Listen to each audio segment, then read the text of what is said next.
नमस्कार। आजको कार्यक्रमबाट म प्रस्तुता सागर डाङ्गीको तपाईँलाई स्वागत छ। श्रोतागण, हरेक हप्ताको बुधबार राति 8:30मा प्रसारण हुँदै आएको कार्यक्रममा साहित्यकार पुण्यप्रसाद प्रसयज्यूद्वारा रचित कृति यस आइक्यानभित्रका प्रेरक कथाहरूलाई सुन्दै आइरहनु भएको छ। आजको श्रृङ्खलामा पनि यस आइक्यानभित्रका प्रेरक कथाहरूको साथमा उपस्थिति भइसकेको छु। श्रोतागण, योभन्दा अघिल्लो कार्यक्रममा वाचन गरिएका अरू साहित्यिक रचनाहरूलाई पनि सुन्न सक्नुहुनेछ।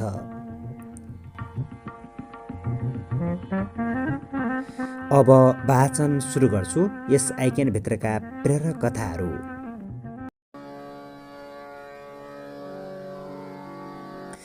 दुःखको सुमधुर ढोला आफ्नो अविश्वास हो। हाम्रो एउटा भ्रम छ, मानिसलाई आफ्नो दुःख सुनायो भने उनीहरू आफूप्रति सहानुभूतिपूर्ण हुनेछन्, उनीहरू तपाईँप्रति दयालु हुनेछन्। यो तपाईँका लागि एकदमै प्रतिउत्पादक हुन्छ। यस्तो गर्नबाट तपाईँले भरसक बच्नु आवश्यक छ। बरु यसका विपरीत, जब तपाईँ आफूलाई राम्रो देख्न थाल्नुहुन्छ, जब तपाईँ आफूलाई विश्वास गर्न थाल्नुहुन्छ, त्यसले तपाईँको जीवनमा धेरै परिवर्तन ल्याउनेछ। जब तपाईँ आफूलाई प्रेम गर्न थाल्नुहुन्छ, तब अरू मानिसहरू तपाईँलाई प्रेम गर्न थाल्छन्। जब तपाईँ आफूलाई विश्वास गर्नुहुन्छ, तब धेरै मानिसहरू तपाईँलाई विश्वास गर्न थाल्छन्।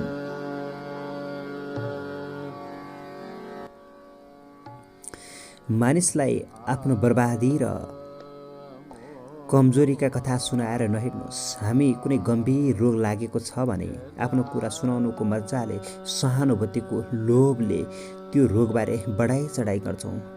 हामी हाम्रो अस्तित्व बचाउन, आफ्नो परिचय कायम राख्न, आफ्नो रोग पनि बचाएर राख्छौँ। वास्तवमा हामी रोगलाई रातो कार्पेट ओछ्याएर बोलाउँछौँ र त्यसलाई जानै दिँदैनौँ। पालन पोषण गर्दै राख्छौँ। मानौ तपाईँ कहाँ कोही अनिश्चित मानिस आयो, यदि तपाईँ उसलाई 1000 तरिकाले स्वागत गर्न थाल्नुहुन्छ भने के हुन्छ? ऊ तपाईँसँगै टाँसिएर रहन चाहन्छ र रहन्छ पनि। के तपाईँले कहिल्यै झारलाई मल हाल्नुभएको छ? पक्कै पनि छैन।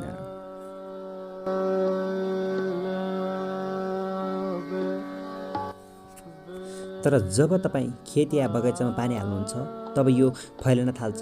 मलिडो तपाईँले खेतमा रोपेको धानभन्दा 10औं गुणा छिटो बढ्छ। हलक्क हलक्क। तपाईँ देख्न सक्नुहुन्न उसले यस्तो कसरी गर्छ, तर पुरा बगैँचा र खेतमा झारले कब्जा जमाउँछ। सुन्दर फुलका बोटलाई पल्लवित हुनबाट रोक्छ। खेतमा अन्न उब्जन रोक्छ।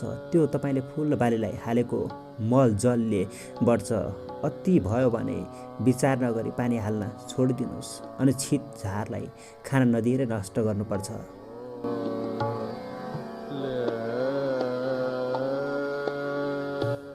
जसरी तपाईँले नरोपी, माया नगरी खेत र बगैँचामा झार फस्टाउँछ, त्यसै गरी तपाईँको शरीरमा रोग फस्टाउँछ।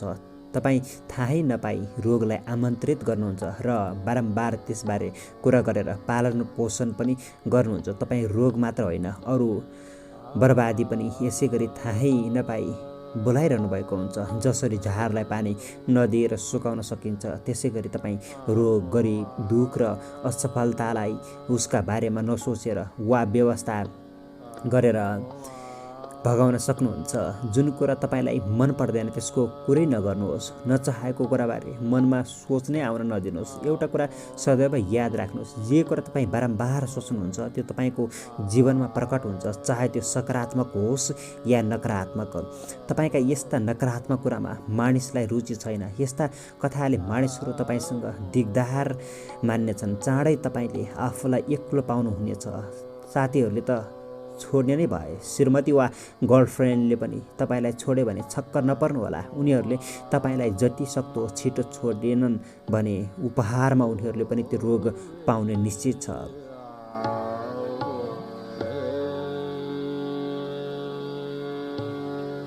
कति मानिसहरूलाई कसरी कुराको सुरुवात गर्ने, मानिससँग कसरी बोल्ने भन्ने ज्ञान हुँदैन। उनीहरू मानिससँगको कुराकानी लम्ब्याउनका लागि मात्र पनि आफ्ना नभए अरूका भए पनि दुःखका कथाहरू सुनाउने गर्छन्। त्यस्तै कति मानिसको अर्काको दुःख सुनाएर मनोरञ्जन गर्ने हुन्छ।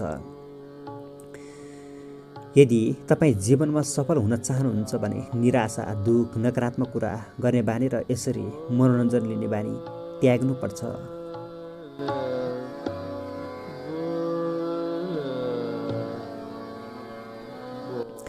गुनासो गर्ने बानी लागेको मानिस केवल राजनेता र ब्युरोक्राट्सको मात्र विरोध गर्छ भन्ने भ्रममा नपर्नु भए हुन्छ। उसलाई तपाईँ यसो सोच विचारै नगरी यसै एउटा नाम दिनुहोस्, ऊ त्यसको विरोध र गुनासो सुरु गरिहाल्छ। कोही मानिसको बानी हुन्छ केवल मानिसको सहानुभूति पाउनका लागि दुःखका कथाहरू सुनाइरहने। यदि तपाईँको यस्तो बानी छ भने त्यो कुलतता आजैबाट छोड्नुहोस्, किनकि यो तपाईँको सफलताको सबैभन्दा ठुलो कैँची हो।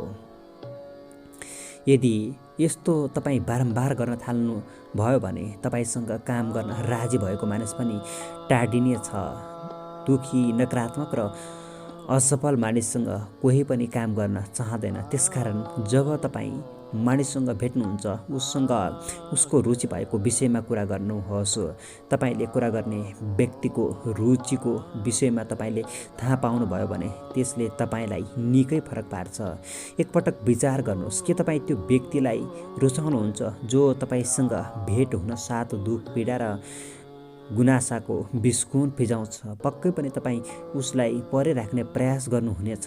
यदि तपाईँ आत्मविश्वासी छवि बनाउन चाहनुहुन्छ भने तपाईँले यसो गर्न जरुरी छ, किनकि यसले तपाईँको आत्मविश्वासको धज्जी उडाउनेछ। चाँडै तपाईँलाई आफू पनि त्यस्तै कमजोर पो छु कि भन्ने शङ्का लाग्न थाल्नेछ।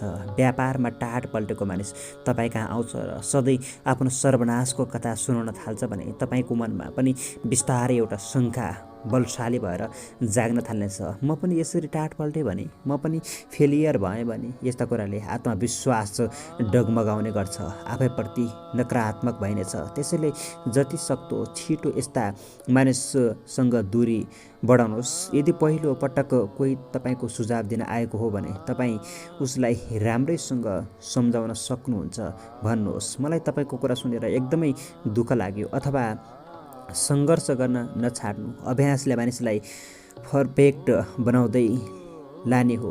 विज्ञानले ठुलो फड्को मारिसकेको छ। तपाईँको रोग अवश्य निको हुन्छ। एका दुईका असफलताबाट नआत्तिनुहोस्। असफलता नै सफलताको घोतक हो। तर दुःख र विनाशको कथा भन्ने बानी लागेकाहरूलाई फेरि नभेट्नु नै उपयोगी हुन्छ। यस्तो बानी भएकाले आफूलाई त डुबाउँछन् नै, तपाईँलाई पनि सँगै डुबाउनेछन्।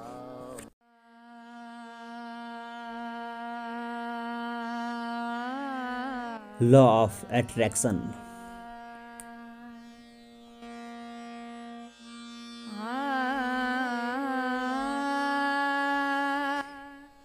यदि तपाईँ कुनै कुरा चाहनुहुन्न भने त्यसको व्यवस्था गर्नुहोस्। तपाईँ केही कुरा मन पराउनुहुन्न, घृणा गर्नुहुन्छ, त्यसबाट बच्न चाहनुहुन्छ भने तपाईँ त्यसलाई आकर्षित गरिरहनु भएको हुन्छ। त्यो तपाईँको जीवनमा आउँछ। चाहनुहुन्न भने घृणा पनि नगर्नुहोस् र त्यसबाट बच्ने प्रयास पनि नगर्नुहोस्। व्यवस्था गर्नुहोस्, त्यसलाई बिर्सनुहोस्। जति बढी मच्छर कडाएकोतिर ध्यान दिनुहुन्छ उति निन्द्रा बिथुलिन्छ। व्यवस्थाको झुल टाङ्नुहोस् र मजाले निदाउनुहोस्। कोही भन्छन् हाम्रो चेतनाको एउटा नियम छ, ल अफ रिभर्स इफेक्ट। हामी जुन चिजदेखि बच्न चाहन्छौँ चेतना उसैमा गएर केन्द्रित हुन्छ। परिमाणमा हामी उसैमा ठोकिन्छौँ। जो मानिस सेक्स, अश्लीलताबाट बच्न अरूलाई सम्झाउँछ ऊ नै यसमा फस्ने सम्भावना रहन्छ। जीवनको सफलतामा पनि यही नियम लागू हुन्छ।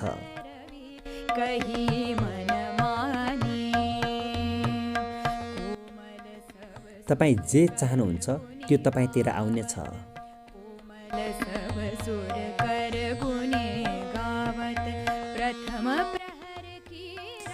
एक मनोवैज्ञानिकले एउटा जेल भ्रमण गरेर त्यहाँका कैदीलाई सोधे, तपाईँ यहाँ किन बस्नु भएको? सबैले गजबको जवाफ दिए। तीमध्ये कसैको जवाब थियो, मलाई फसाइयो।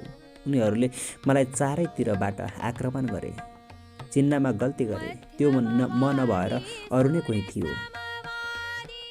मेरो केही गल्ती छैन, म निर्दोष छु। मनोवैज्ञानिक चकित भए। जेल बाहेक अन्य कतै यति धेरै निर्दोष मानिसहरू एकसाथ भेट्न सकिन्छ? उनले भेटेका थिएनन्।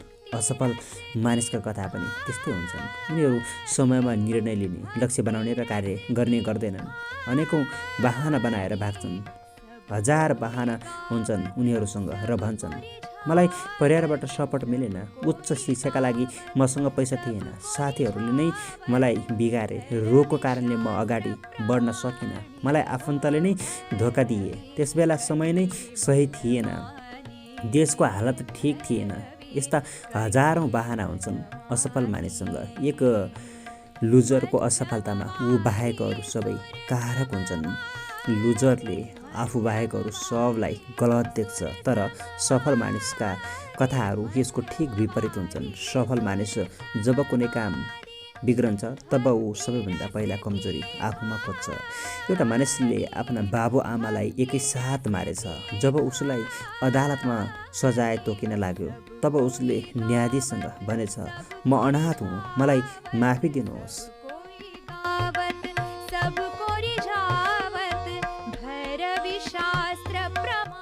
लुजरहरू आफ्नो सपनाको हत्या आफै गर्छन्। आफ्नो सपनालाई पानी र मल नदिएर उनीहरू आफै मार्छन् र संसारलाई दोष दिन्छन्। यदि तपाईँको लक्ष्य पुरा हुँदैन भने त्यसको जिम्मेवार तपाईँ बाहेक अरू कोही हुन सक्दैन।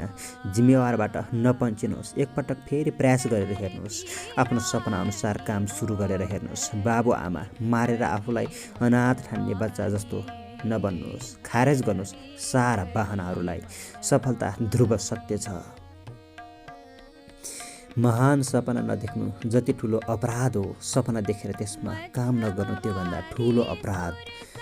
अक्षम्य।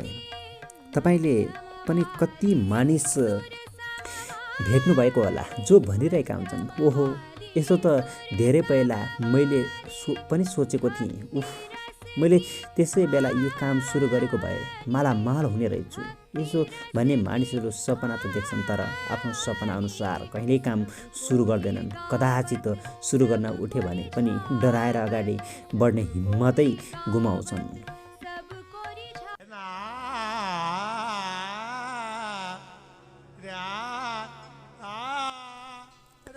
आकर्षणको नियम।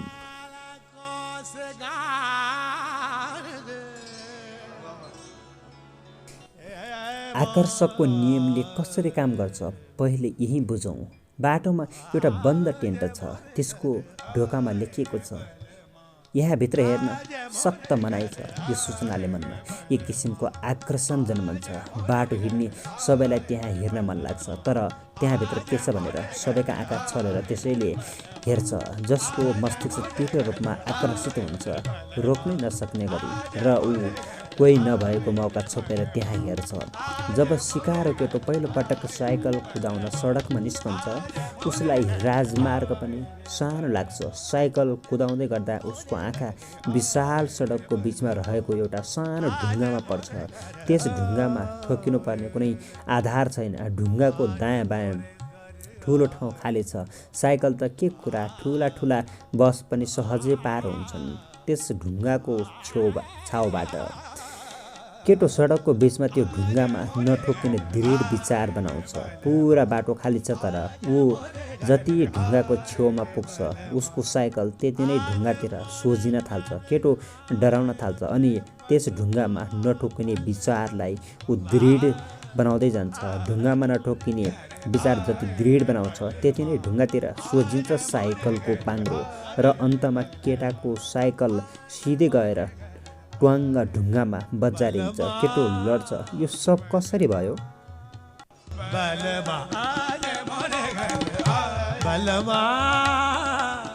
यसमा आकर्षणको नियमले काम गर्यो। केटाको ढुङ्गामा नठोकिने विचार ढुङ्गामा चुम्बकीय तत्त्व उत्पन्न भयो र केटालाई तान्न थाल्यो। यदि उसले त्यो ढुङ्गाको व्यवस्था गरेको भए ढुङ्गामा चुम्बकीय तत्त्व सिर्जना हुने थिएन। त्यस केटाले आफ्नो दृढ इच्छा शक्तिका कारण यो असम्भव पनि सम्भव भयो। यदि तपाईँ कुनै कुरा चाहनुहुन्न भने त्यसको व्यवस्था गर्नुहोस्। तपाईँ केही कुरा मन पराउनुहुन्न, घृणा गर्नुहुन्छ, त्यसबाट बच्न चाहनुहुन्छ भने तपाईँ त्यसलाई आकर्षित गरिनु भएको हुन्छ। त्यो तपाईँको जीवनमा आउँछ।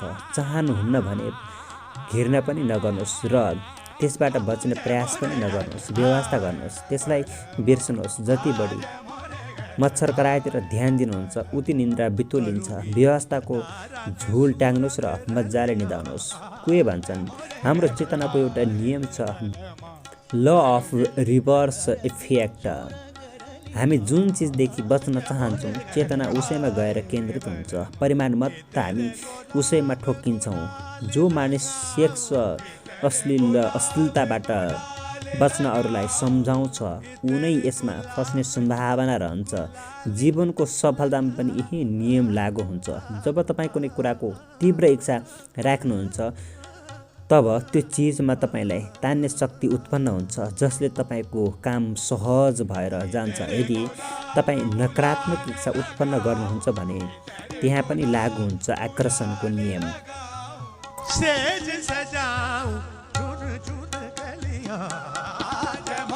जस्तो तपाईँ क्यान्सरको धेरै कुरा गर्नुहुन्छ, क्यान्सर पीडितहरूलाई भेट्नुहुन्छ, उनीहरूप्रति सहानुभूति देखाउन रोगका धेरै कुरा गर्नुहुन्छ र सोच्नुहुन्छ आफूलाई क्यान्सर कहिल्यै नलागोस्। तब याद गर्नुहोस्, अन्जानैमा तपाईँ क्यान्सरका जीवाणु आफूतिर आकर्षित गरिरहनु भएको हुन्छ। उही सिकारु साइकल चालक ढुङ्गातिर आकर्षित भए झैँ हामी रोगहरूप्रति सहानुभूतिपूर्ण भएर रोगको बारेमा कुरा गरेर त्यस रोगलाई अन्जानमै आफूतिर आकर्षित गरिरहेका हुन्छौँ, अथवा कुनै रोगलाई अति नै घृणा गरेर पनि हामी त्यसलाई आकर्षित गरिरहेका हुन्छौँ र त्यस रोगले पनि हामीलाई आकर्षित गरिरहेको हुन्छ। शरीरले क्यान्सरको जीवाणु उत्पन्न गर्नु सामान्य कुरा होइन, तर यस्ता कुराले ठुलो भूमिका खेलिरहेको हुन्छ। तर यहाँ अरू कारणै छैनन् भन्ने रूपमा बुझ्नु हुँदैन।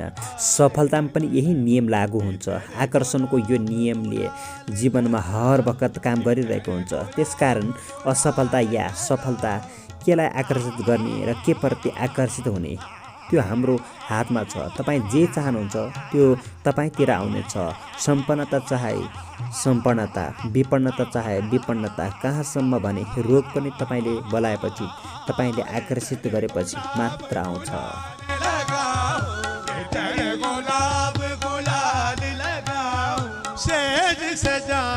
चौकियाले क्यान्सर बोलाए।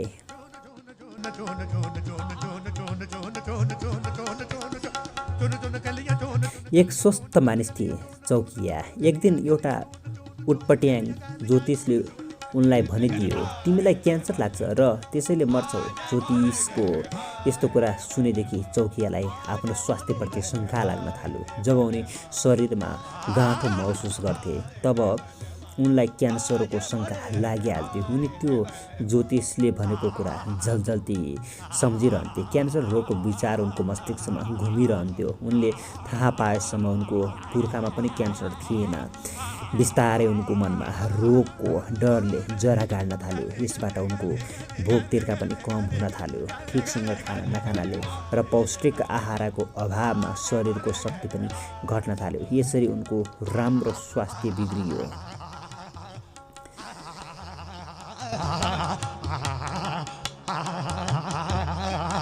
आजसम्म पनि उनी जीवित छन्, तर उनलाई डाक्टरले अब उपचार सम्भव छैन भनेर घर पठाइसकेको छ।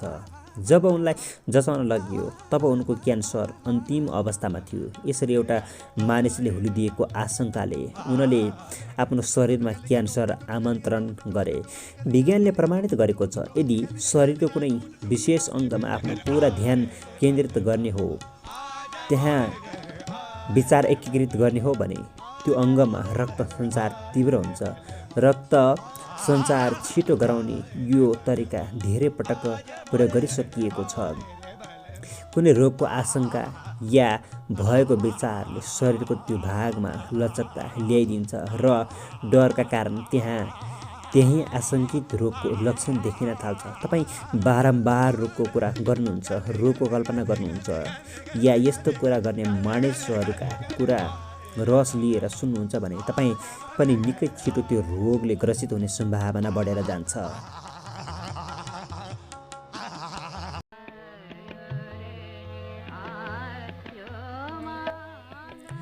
निर्णय शक्ति।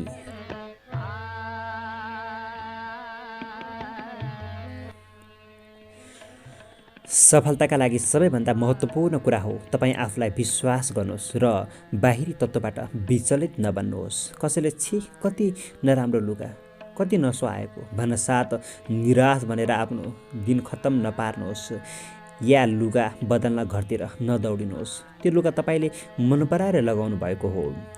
अरूबाट प्रभावित नहुनुहोस्, आफ्नो रुचिको सम्मान गर्नुहोस्। अर्काले नाक खुम्च्याउन साथ लुगा खोलेर फाल्ने हतारो नगर्नुहोस्। तपाईँ अर्काको रुचिमा होइन, आफ्नो रुचिको लुगा लगाइरहनु भएको छ। जुन दिन हामी अर्काबाट प्रभावित हुन छोडेर आफ्नो विचारले काम गर्न थाल्छौँ, आफ्नो मूल्य र मान्यता बनाउँछौँ, तब हामी अर्कै बन्छौँ, आत्मविश्वासी र निर्णायक। जब तपाईँ आफ्नो घोडाको लगाम आफै समाउनुहुन्छ तब लक्ष्यमा पुग्ने पक्का पक्की हुन्छ।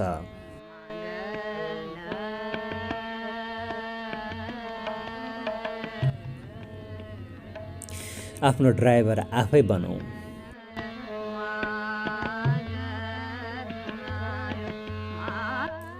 बुद्ध एउटा गाउँमा हिँड्दै थिए।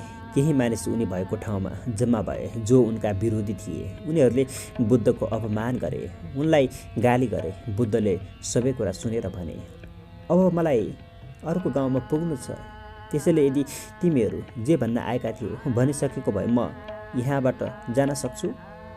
केही भन्न बाँकी छ भने म फर्केर आउँदा यहीँ बस्नेछु, तिमीहरू आउनु र भन्नु।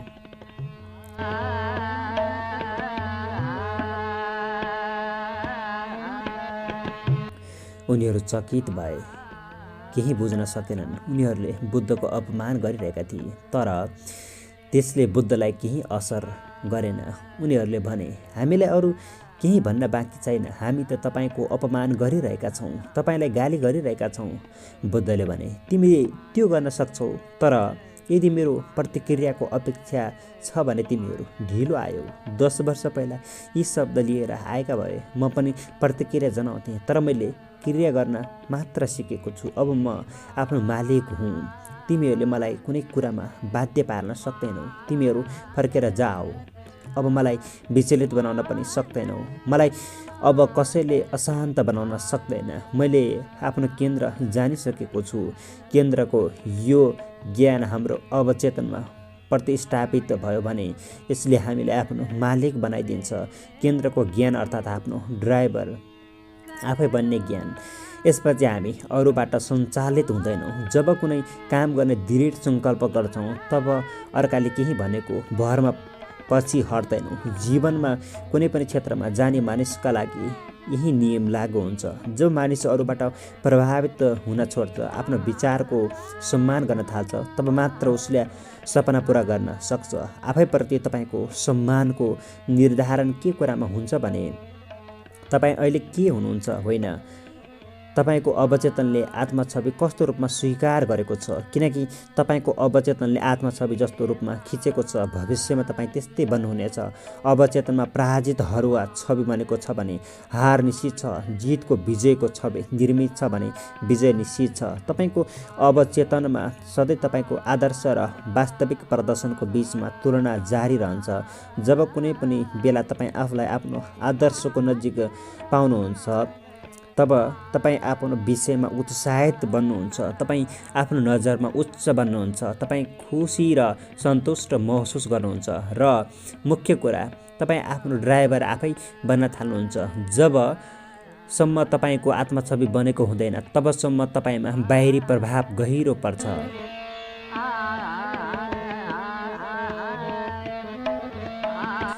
जस्तो तपाईँले आफ्नो अनुहार ऐनामा नहेरेको दिन हुँदैन, कयौँ पटक हेरेको हुन्छ।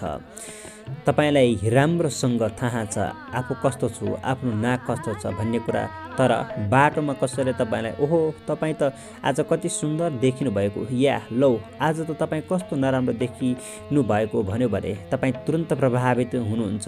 किनकि हामीले आफ्नो स्पष्ट आत्मछवि अङ्कित गरेका हुँदैनौँ, आफ्नो बारेमा स्पष्ट धारणा बनाउन सकेका हुँदैनौँ। सफलताका लागि सबैभन्दा महत्त्वपूर्ण कुरा हो तपाईँ आफूलाई विश्वास गर्नुहोस् र बाहिरी तत्त्वबाट विचलित नबन्नुहोस्। कसैले छी कति नराम्रो, कति नसुहाएको भन्न साथ निराश बनेर आफ्नो दिन खत्तम नपार्नुहोस् या लुगा बदल्न घरतिर नदौडिनुहोस्। त्यो लुगा तपाईँले मन पराएर लगाउनु भएको हो। अरूबाट प्रभावित नहुनुहोस्। आफ्नो रुचिको सम्मान गर्नुहोस्। अर्काले नाक खुम्च्याउन साथ लुगा खोलेर फाल्ने हतारो नगर्नुहोस्। तपाईँ अर्काको रुचिमा होइन, आफ्नो रुचिको लुगा लगाइरहनु भएको छ। जुन दिन हामी अर्काबाट प्रभावित हुन छोडेर आफ्नो विचारले काम गर्न थाल्छौँ, आफ्नो मूल्य र मान्यता बनाउँछौँ, तब हामी अर्कै बन्छौँ, आत्मविश्वासी र निर्णायक। जब तपाईँ आफ्नो घोडाको लगाम आफै समाउनुहुन्छ, तब लक्ष्यमा पुग्ने पक्का पक्की हुन्छ।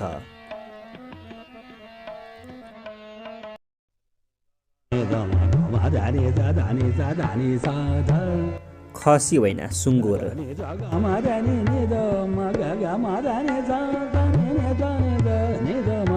एउटा बाहुनले मवेशीमा बाख्राको एउटा पाठो किन्यो र पाठोलाई काँधमा हालेर घरतिर लाग्यो। बाटोमा 3 ठगले उसलाई ठगेर त्यो पाठो लिने सल्लाह गरे। सल्लाह अनुसार उनीहरू 3 मोडमा गएर बसे। पहिलो मोडको ठगले बाहुनलाई देख्न साथ बिस्तारै भन्यो, नमस्कार दाई।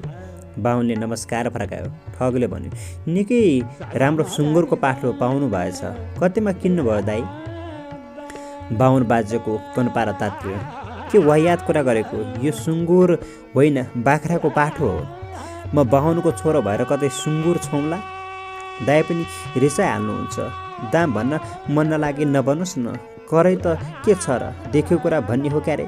सुँगुरलाई सुँगुर भने त के बिराएँ? ठग नम्बर 1 बाटो लाग्यो।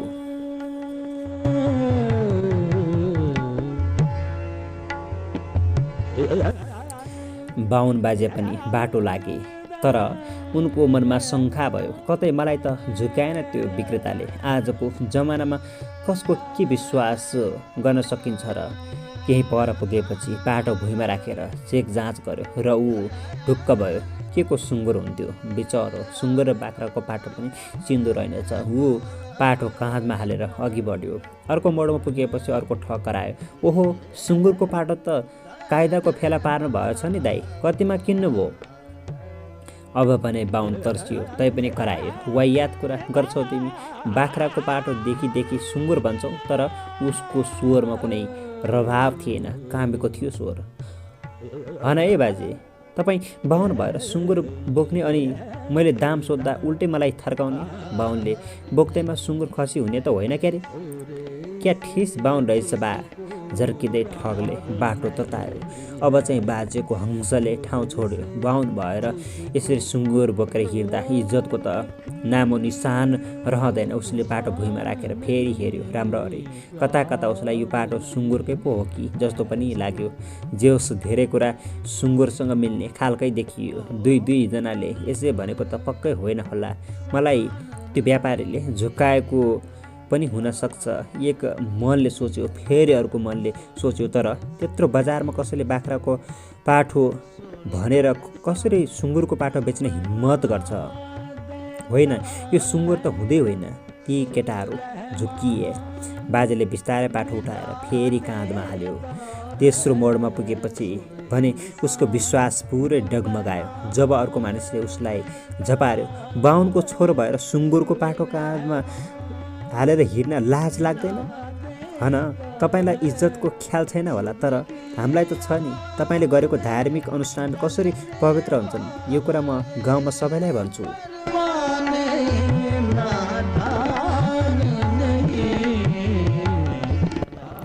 आज मेरा आँखा बिग्रेछन्। छट्टुले बाख्राको पाठो भनेर सुँगुरको पाटा भिडाएछ। भुतपुदाउँदै उसले पाटो काँधबाट फुत्त फाल्यो। पाठाले म्या गर्यो, तर उसले च्वा गरेको सुन्यो। अब शङ्कै रहेन, भुइँको बाख्राको पाटो दुरुस्त सुँगुर थियो। बाजे त्यस केटासँग अनुनय विनय गर्न थाल्यो। बाबु, कसैलाई नभन, आज मेरा आँखाले ठिकसँगले काम गरिरहेका छैनन्। मैले बाख्राको पाठो भनेर किनेको हुँ, तर त्यस व्यापारीले मलाई ठगेछ। यो पाठो तिमी नै लैजाऊ, तर यो कुरा चाहिँ कसैलाई नभन्नु है।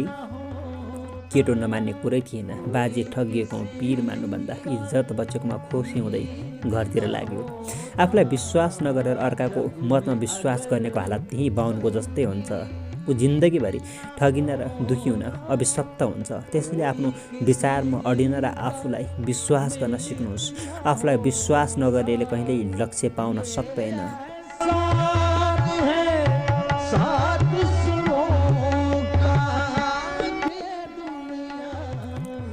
केटी जसले सपना छोडिन्।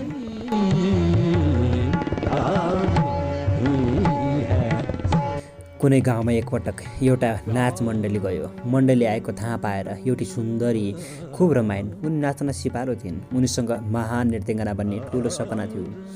उनी आफ्नो सपना बोकेर मण्डली कहाँ गइन्। उनी सोध्न चाहन्थिन् आफ्नो नृत्यको भविष्य। उनमा आतुरता थियो, मण्डलीप्रति भरोसा पनि थियो। बाल्यकालदेखि नृत्य प्रशिक्षण लिएकी युवतीको मञ्चमा नाच्ने अभिलाषा निकै तीव्र थियो। म नृत्यमा नाम कमाउन चाहन्छु, उनले मण्डलीलाई भनिन्। तर के म यो गर्न सक्छु? मलाई नृत्य देखाऊ, मण्डलीले भन्यो। उनले देखाइन्, तर केही क्षणपछि उसले ओठ लेप्राउँदै भन्यो, भएन, यो नृत्य तिम्रो बुत्ताको कुरा होइन, हुँदै होइन। तिमीबाट नृत्यमा केही हुन सक्दैनौ। कुरा सकियो। सुन्दर युवती रोँदै त्यहाँबाट घर गइन् र आफ्ना घुङ्गरू दराजमा थन्काइन्। त्यस दिनदेखि उनले नाच्नै छोडिन्। विवाह भयो, घर गृहस्थीमा मग्न भइन्।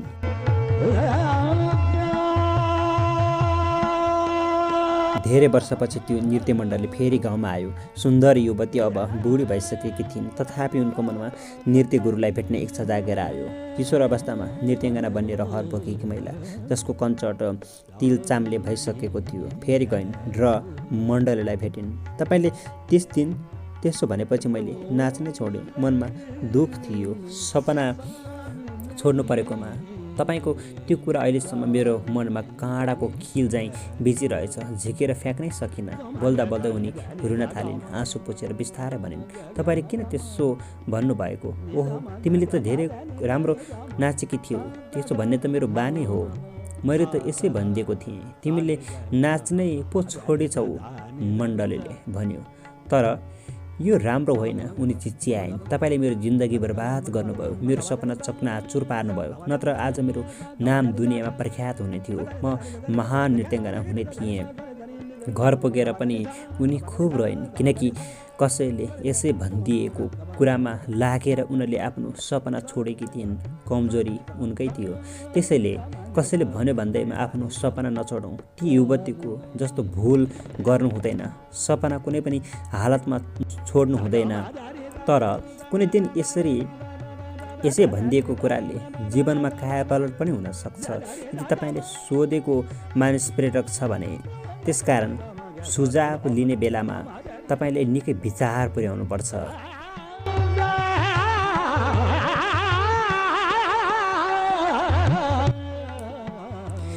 हेनरी फोर्ड, जसले सपनाको पिछा गरे।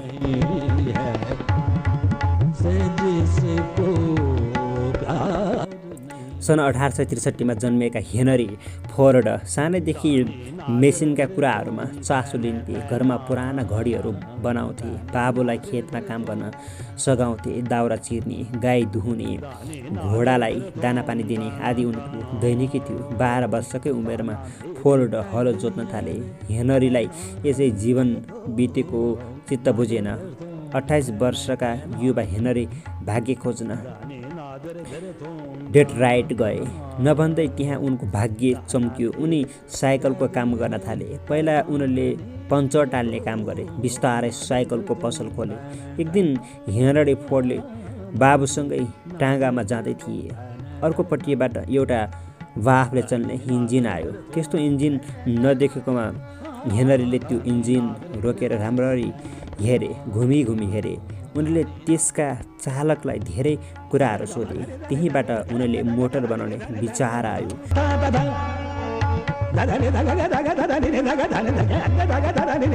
उनलाई सुरुमा आफ्नो विचारमा पक्का भरोसा थिएन। यदि कुनै दिन पेट्रोलबाट गाडी चल्ने हो भने मात्र यसको भविष्य हुनेछ भन्ने उनको सोच थियो।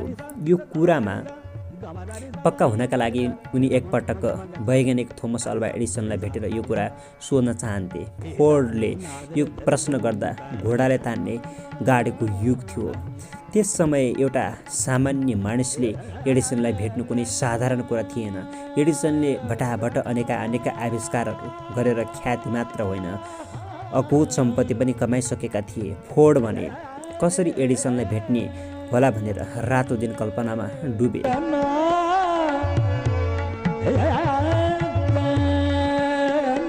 त्यस्ताका एडिसनको तारा चम्किएको युग थियो। हेनरी जस्ता लाखौँ युवाहरूले त्यो बेला एडिसनलाई भेट्ने सपना देखेका थिए। एडिसनलाई भने एकछिन पनि फुर्सद थिएन। एक दिन हेनरी फोर्डलाई त्यो मौका मिल्यो। सेमिनारबाट बाहिर निस्कदै गर्दा हिम्मत गरेर हेनरी एडिसनको अगाडि गएर सोधे, के कुनै दिन इन्जिन पेट्रोलबाट चलाउन सकिन्छ? व्यस्त एडिसन निकै हतारोमा थिए। उनले हेनरीतिर हेर्दा पनि नहेरी यसै भनिदिए, चल्छ। एडिसनको त्यही विश्वासमा परेर हेनरी फोर्डले आफ्नो सपना दृढ पारे, अर्थात् गाडीमा उज्जवल भविष्य देखे। त्यसैको परिणाम हो फोर्ड मोटर। कुनै दिन लखपति त बनाउला, तर सोचेका फोर्ड अरबपति बने। तपाईँको सपनाबारे मानिसलाई थाहै हुँदैन। उनीहरूले तपाईँको सपना चिनेकै हुँदैनन्। त्यसैले त्यस अपरिचित सपनाको बारेमा उनीहरूले जेसुकै भन्न सक्छन्। आफ्नो सपनालाई तपाईँले लालन पालन गरेको हो, त्यसलाई तपाईँले मात्र बुझेको हुन्छ। जसरी बच्चालाई आमाले जति कसैले बुझ्न सक्दैनन्, त्यसै गरी तपाईँको सपनालाई तपाईँ बाहेक अरूले बुझेको हुँदैन। त्यसैले आफ्नो सपना यसै नछोड्नुहोस्।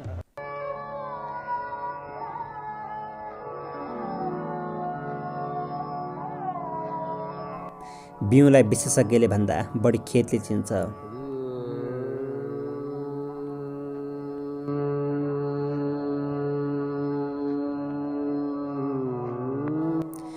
हामीले कति स्वप्नदर्शीका बारेमा पढेका छौँ। उनीहरू सपना देख्छन्। उनीहरूको सपनाका अगाडि राज्य झुक्छ, कानुन परिवर्तन हुन्छ। समान अवसर र योग्यता हुँदाहुँदै पनि कसरी आफ्नो सपनामा विश्वास गर्ने र नगर्नेमा फरक पर्छ। जब अवसर आउँछ तब तपाईँले निर्णय क्षमता गुमाउनु भयो भने तपाईँको सफलतामा खग्रास ग्रहण लाग्छ। मानिसको राय, सल्लाह र अनुसन्धानमा धेरै समय खर्चिनु थाल्नुभयो भने अन्त्यमा तपाईँ खाली हात बन्नुहुनेछ। रित्तो धेरै पहिलाको कुरा हो। दुईजना गरिब मानिस थिए। एउटाको नाम विश्वासी र अर्काको अविश्वासी।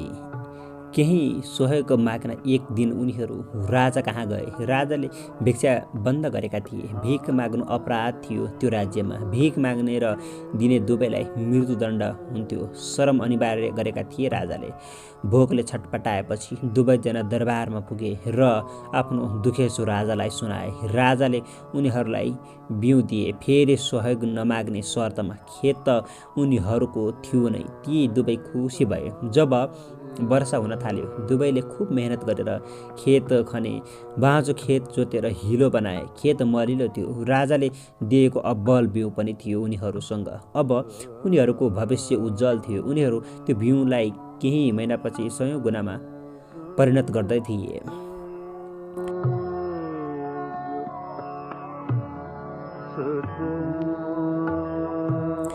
दुवै साथी बिउ बोकेर खेतमा गए। एउटाले आफ्नो बिउका पोटिला दाना खेतमा छर्यो, तर अर्कोलाई डर लाग्यो। यो हिलोमा परेर बिउ उम्रन्छ नै भन्ने के भरोसा। हामीले आजसम्म खेती गरेका छैनौँ। हामीलाई थाहै छैन यो उम्रन्छ कि उम्रदैन। होस्, म केही नबुझी यति बहुमूल्य यो बिउ यसै हिलोमा फ्याँक्ने मूर्खता गर्दिन। ऊ डालाको बिउ बोकेर घरतिर फर्कियो।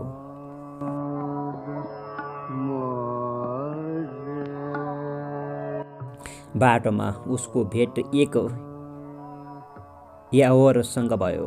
उसले यावरलाई रोकेर सोध्यो, मसँग यो बिउ छ, उम्रेला कि नउम्रेला? यावर मानिसको प्रश्न गराएको आधारमा जवाफ दिने गर्थ्यो। ऊ प्रश्नकर्तालाई त्यही जवाफ दिन्थ्यो जे ऊ सुन्न चाहन्थ्यो। उसले बुझेको थियो कसैसँग बहसमा अल्झिएर संसार घुम्न सकिँदैन। जवाफका लागि तिमीले केही मूल्य चुकाउनु पर्छ, यावरले भन्यो। ठिक छ, म दिन्छु, अविश्वासीले भन्यो। दशांश देऊ, यात्रीले भन्यो। अविश्वासीले दियो। यो बिउ नम्रन पनि सक्छ, यावरले भन्यो। युवक ढुक्क भएर घर गयो। राति दुवै साथीको भेट भयो। विश्वासी खेतमा बिउ छरेर आएकोमा आनन्दित थियो, तर अविश्वासीको मनमा द्वन्द्व थियो। मैले आज देश खाएर शेष भएको एउटा यात्रीलाई भेटेको थिएँ। उसलाई यो बिउ पनि देखाएँ। उसले यो बिउ नउम्रिन पनि सक्छ भन्यो। मलाई लाग्छ तिमीले यो हिलोमा बिउ फ्याँकेर बर्बाद गर्यो। राखेको भए अनिकालमा भोक टर्थ्यो। अविश्वासीले कुरा सुरु गर्यो। मलाई थाहा छ यो बिउ उम्रन्छ। हेर्दैमा यो बिउ उत्तम गुणको जस्तो देखिन्छ। फेरि हामीले राजालाई विश्वास गर्नु गर्नुपर्छ। उनी हामीलाई नउम्रिने बिउ दिएर किन पठाउँथे? विश्वासले प्रतिवाद गर्यो। नत्र त्यो यावरले किन त्यसो भन्यो? अविश्वासले बहस जारी राख्यो। उसले यत्तिकै भनेको हो। यस्ता भविष्यवक्ताहरू प्रश्नकर्ताको मानसिकताको आधारमा जवाफ दिन्छन्। विश्वासले अविश्वासीलाई सम्झाउन खोज्यो। त्यसकारण तिमी भोलि यो बिउ खेतमा छ र आखिर तिमीले खेत त्यति राम्ररी हिलाइसकेका छौ। होस्, म तिम्रो जस्तो मूर्खता गर्दिनँ। म यो बिउ उम्रन्छ कि उम्रदैन पक्का नभई छर्ने छैन। यो बिउ उम्रेन भने फेरि के गर्ने? अर्पटक फेरि माग्न दरबार गयो भने राजाले झुन्ड्याइहाल्छन्। म त राम्रोसँग बुझ्छु, जानकारहरूसँग सल्लाह लिन्छु। पल्लो गाउँमा एकजना ठुला ज्योतिषी छन्। म तिनलाई सोध्छु अनि मात्र निर्णय लिन्छु। हतारमा निर्णय गरेर फुर्सदमा पछुताउनु ठिक हुँदैन। अविश्वासीले भाषण छाट्यो। विश्वासले बहस गर्नु उचित देखिन, चुप लाग्यो। अविश्वासी बिउ बोकेर ज्योतिष कहाँ गयो। ऊ आफ्नो बुद्धिमत्ताप्रति मनमनै दङ्ग थियो।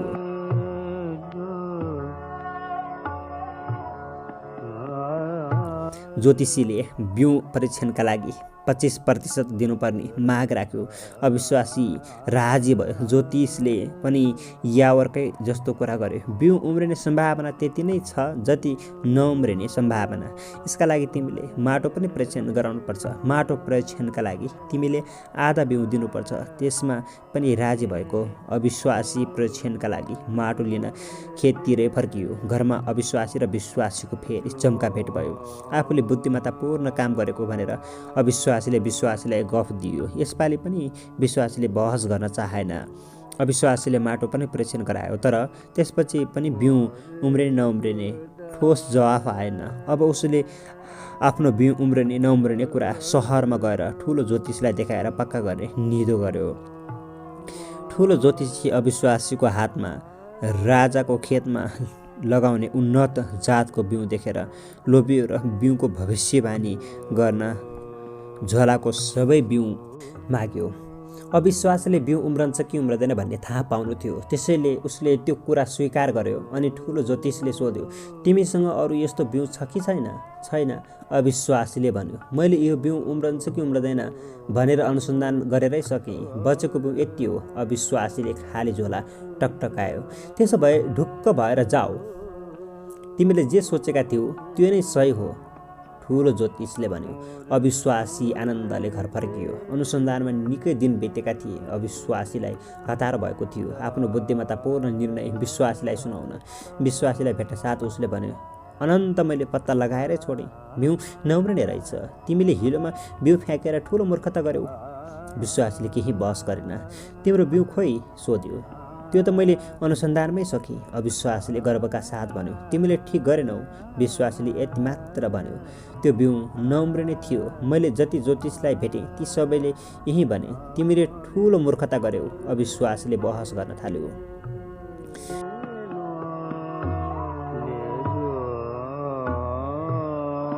तिमी आऊ मसँग, विश्वासीले उठ्दै भन्यो। कहाँ? अविश्वासीले आश्चर्य मान्दै सोध्यो। हिँड न, सबै बताउँला, विश्वासीले भन्यो। दुवै हिँडे।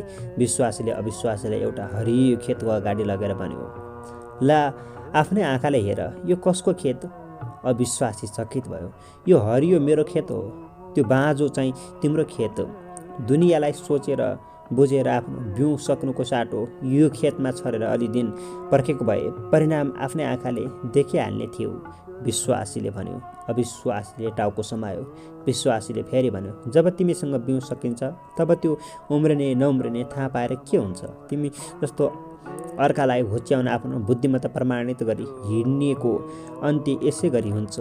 अन्त्यमा तिमीहरूसँग केही बच्दैन। तिमीहरू जस्ता मानिस पुरै जिन्दगी दौडिएर केवल एउटा कुरा प्रमाणित गर्छौ, आफ्नो मूर्खता।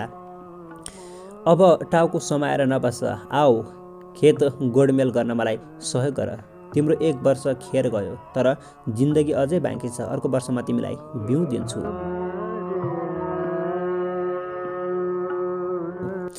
आज कसैलाई तपाईँ शिखरमा देखिरहनु भएको छ भने त्यसको एउटै कारण हो, उनीहरूले कुनै दिन आफूलाई विश्वास गरे र निरन्तर आफ्नो सपनामा काम गरिरहे। यदि अविश्वासीले जस्तो मेरो सोच साकार हुन्छ हुँदैन, म सक्छु कि सक्दिनँ भन्दै मानिसहरूलाई सोध्दै हिँड्थे भने आज पनि घुमिरहेकै हुने थिए। तपाईँले अझै पनि कति मानिसहरू भेट्नुभएको हुनुपर्छ, वर्षौँदेखि घुमेछन् एक टोकरी सपनाहरू बोकेर।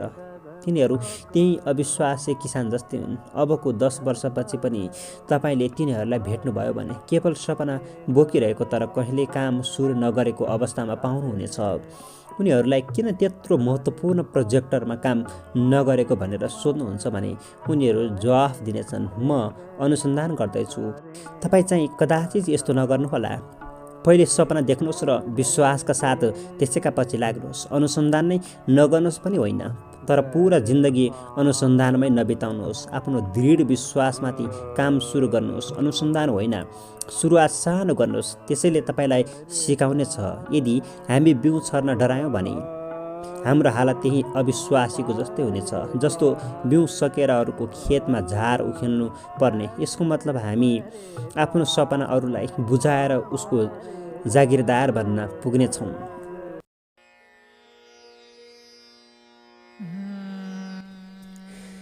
भाग्य बदलौँ।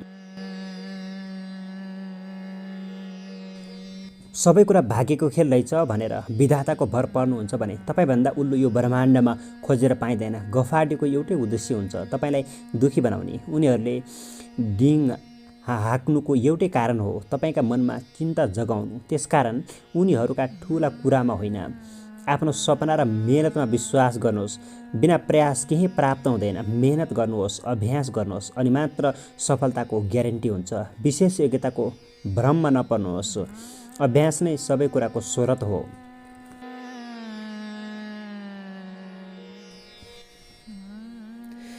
अभ्यास नै सबै कुरा हो।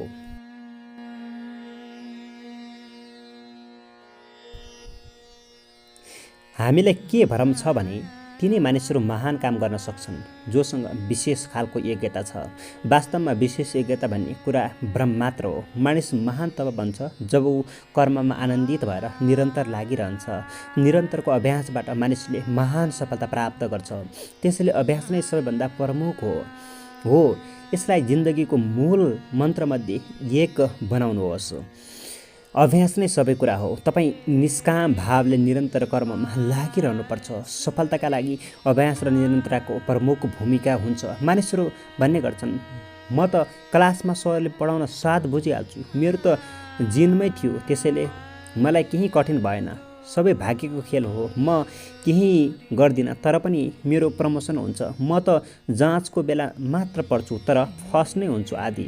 यसो भनेर उनीहरू अरूलाई भ्रममा पार्छन् र तपाईँ ओझेल पर्न साथ टुप्पी कसेर मेहनत गर्छन्। यस्ता गफाडीका कुरा पत्याएर तपाईँ पनि सबै कुरा भाग्यको खेल रहेछ भनेर विधाताको भर पर्नुहुन्छ भने तपाईँभन्दा उल्लु यो ब्रह्माण्डमा खोजेर पाइँदैन।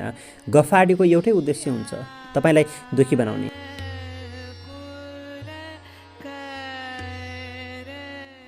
उनीहरूले डिङ हाक्नुको एउटै कारण हो, तपाईँका मनमा चिन्ता जगाउनु। त्यसकारण उनीहरूका ठुला कुरामा विश्वास नगर्नुहोस्।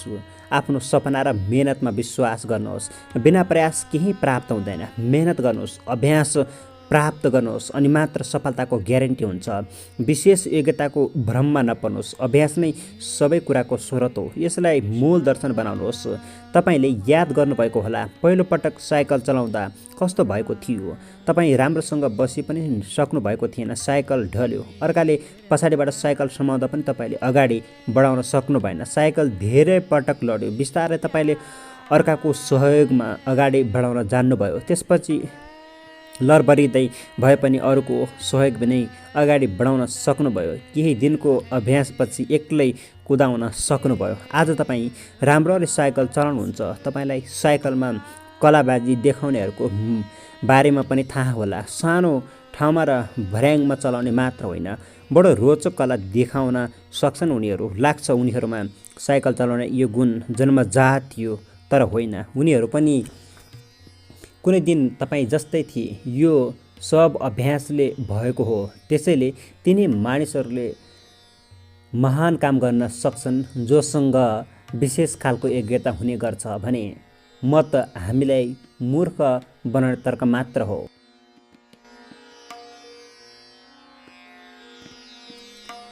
पिटरको जादु।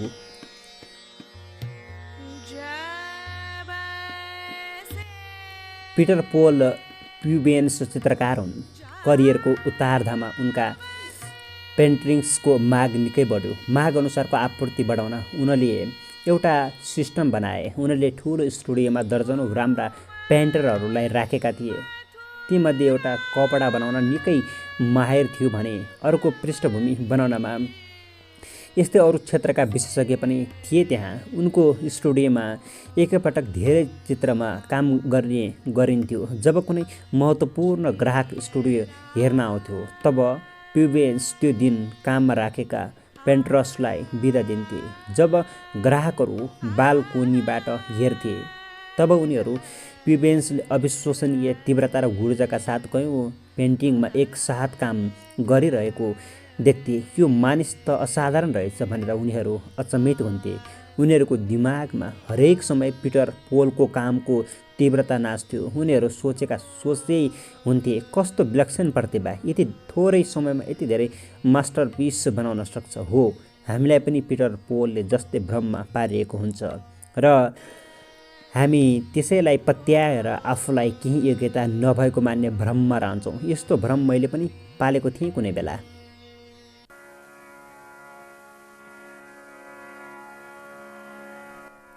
मेरो भ्रम।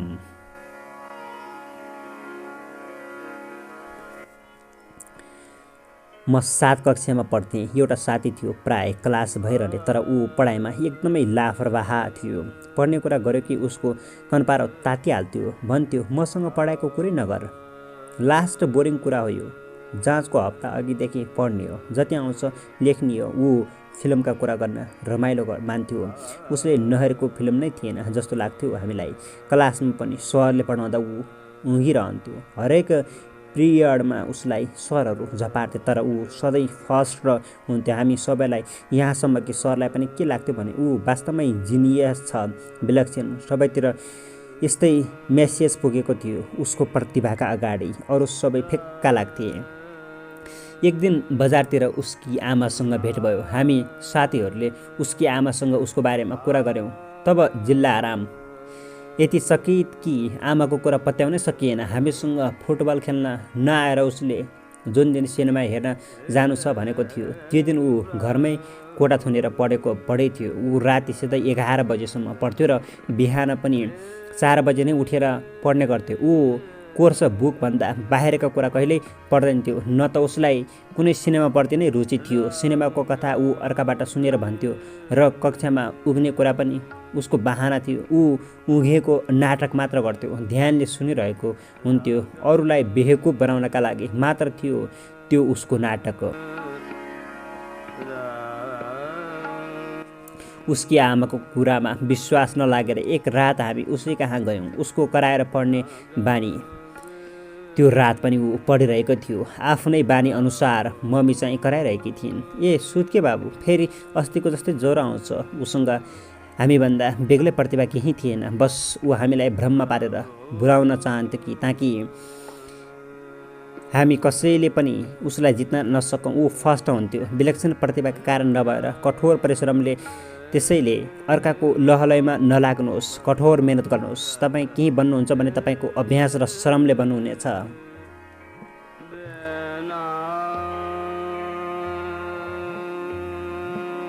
के मलाई भाग्यले जितायो? तपाईँले माइकल फेल्प्सको नाम सुन्नुभएको होला। यिनले बेजिङ ओलम्पिकमा 8वटा स्वर्ण पदक जितेर मार्क स्वेजको पुरानो रेकर्ड तोडे। मार्क स्वेजले जब 7वटा स्वर्ण जितेर विश्व कीर्तिमान बनाएका थिए तब एक पत्रकारले उनलाई भने, आज तपाईँको भाग्यको दिन रहेछ। मार्कले ती पत्रकारलाई नजिकै बोलाएर भने, मैले मेक्सिको ओलम्पिकमा 3 स्वर्ण जितेको थिएँ। मेक्सिकोबाट म्युनिख यात्रा 4 वर्षपछि भयो। मैले यस बीचमा 10,000 घन्टाभन्दा बढी प्र्याक्टिस गरेँ, जसलाई दैनिकीमा बाँड्ने हो भने प्रति घन्टा 8 घन्टा हुन्छ।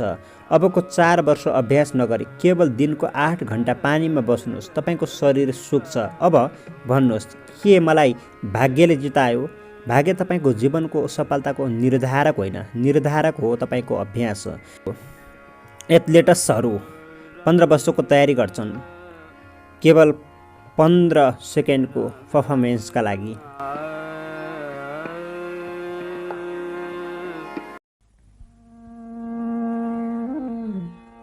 श्रोतागण, आजको श्रृङ्खलामा साहित्यकार पुण्यप्रसाद प्रसयज्यूद्वारा रचित कृति यस आइकेनभित्रका प्रेरक कथाहरूलाई वाचन गरेर सुनाए।